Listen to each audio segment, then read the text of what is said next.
Las Vegas Metropolitan Police has officially unveiled their Cybertruck fleet.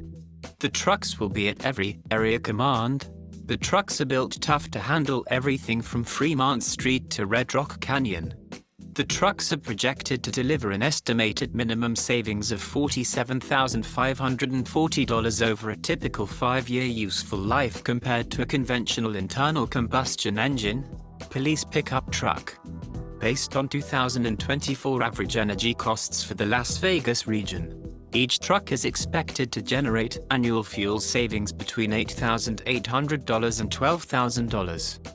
Additionally, conservative estimates show an additional minimum savings of approximately $3,540 in scheduled maintenance costs over the 5-year period. The upfit patrol Cybertrucks are the most American-made police duty vehicles.